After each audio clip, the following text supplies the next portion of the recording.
undoubtedly one of the greatest stories in all of boxing history. The incredible career of multi-divisional champion Manny Pacquiao continues to amaze boxing fans worldwide. Known as the Tasmanian Devil, Pac-Man, and now Senator Pacquiao, the Filipino southpaw sensation has shocked and rocked the boxing world many times in a storied fighting career that spanned 4 decades and is still going strong today.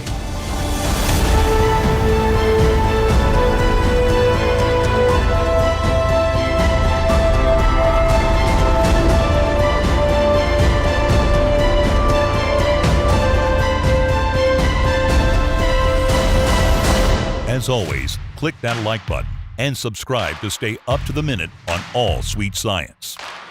Right from the start, the then flyweight from the Philippines stunned the boxing world when, in 2003, he first took on legendary Mexican champion Marco Antonio Barrera for the lineal flyweight championship of the world.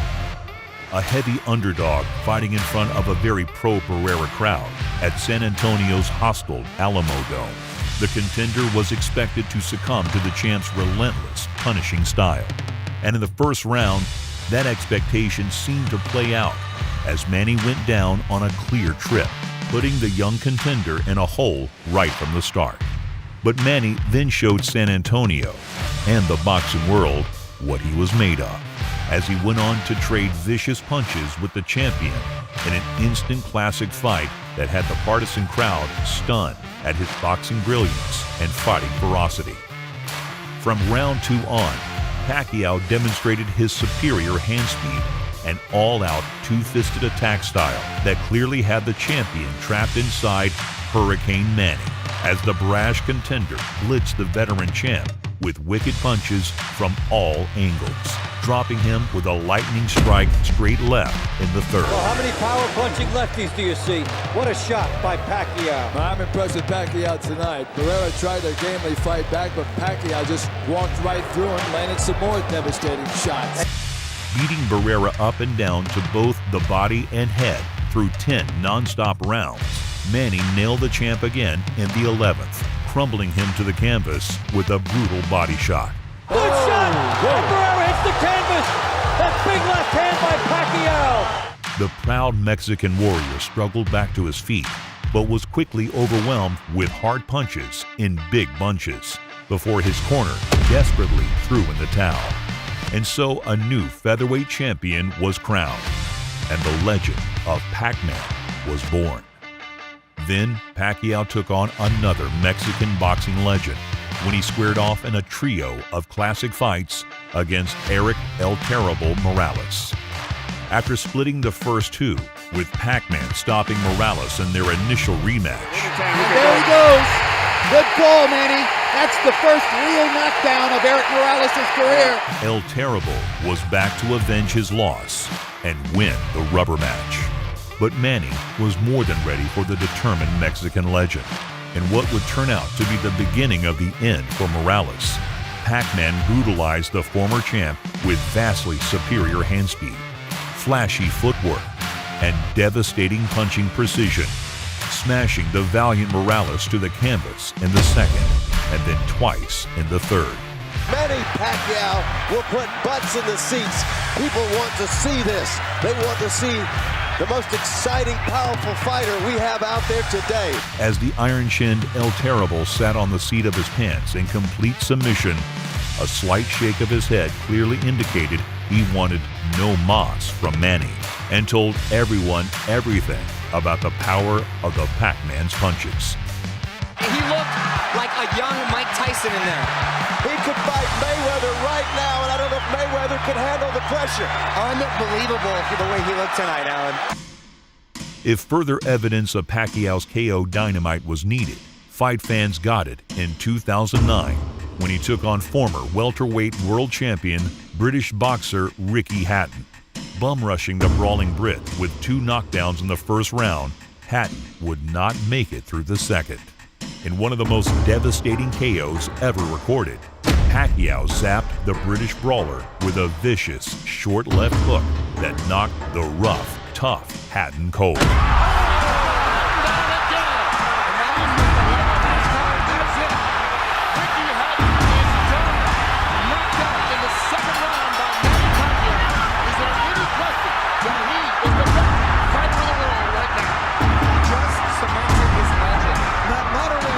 best fighter in the world. He's the most exciting fighter. Perhaps the British tough guy should have paid more attention to the 2008 dream match between then WBC lightweight champion Pacquiao and boxing superstar Oscar Golden Boy De La Hoya. Stepping up 2 weight divisions to face De La Hoya as a 147-pounder, the significant size advantage De La Hoya enjoyed was obvious even before the opening bell. And then the actual fight started. In what would shock almost all pre-fight prognosticators, the much bigger, taller, and expected to be more powerful De La Hoya was treated to a brutal beating from bell to bell through 8 absolutely one-sided rounds. And 8 was enough for the 10-time world title holder De La Hoya, who wisely refused to come out for the 9th, saving himself from a further beating. A tremendous victory for Manny Pacquiao. Now on the horizon, a huge payday. Probably in the spring, probably in the UK, probably against Ricky Hatton. The winner by TKO victory, and still the #1 pound-for-pound fighter in the world, the fighting pride of the Philippines, Manny Pacquiao.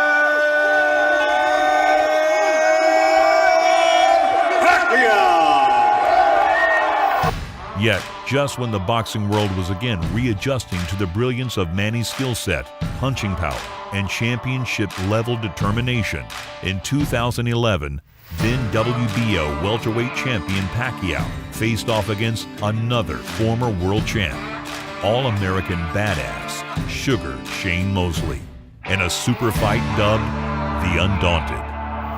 Pac-Man crushed Mosley with a teeth-rattling straight left in the 3rd that crumpled the sturdy Sugarman to his knees, looking very, very daunted as he struggled back to his feet. Mosley immediately went into full flight mode for the remainder of the fight, as Manny stalked and chased Sugar Shane all over the ring, raining punches on a battered and bewildered Mosley, who seemed happy just to be on his feet at the final bell. And there was absolutely no protest from Sugar Shane as Pac-Man raised his belt in triumph. And still the WBO welterweight champion of the world, Manny Pac-Man Pacquiao. Nobody has the combination of speed, power, dexterity, in the whole package. I mean, this is absolutely something incredible that we're all seeing. And let's not forget Pacquiao's most recent ascent to super welterweight, where in 2019, the 40-year-old Pac-Man took on much younger, undefeated champion Keith "One-Time" Thurman for his WBA strap. Bring it in the ring, maybe Brooklyn, maybe Vegas, wherever Manny Pacquiao wants it. I'd fight him in the Philippines if I had to, baby. I just believe the hourglass is almost finished. He doesn't have much left. Then my first top in the ring. Dropping the younger champ with a hard right cross in the opening round, Thurman quickly understood that he was in for a long night. Oh, down goes Thurman! And although Thurman was able to regain his fight composure in the middle rounds through a hard-fought 12, Manny showed the younger champ that the Pac-Man magic was still there, solidly schooling Thurman before taking his belt with a split decision victory. Boxing's pride of the Philippines, the ageless wonder, the one and only current WBA welterweight champion of the world, Manny Pac-Man Pacquiao! Does Manny Pacquiao have one more super fight left in his 41-year-old body? Can he beat the toughest opponent of all, Father Time? Mikey Garcia and Tim Bradley are lining up to find out. And you can rest assured that no matter what 2020 brings for Pac-Man, boxing fans will be lining up too.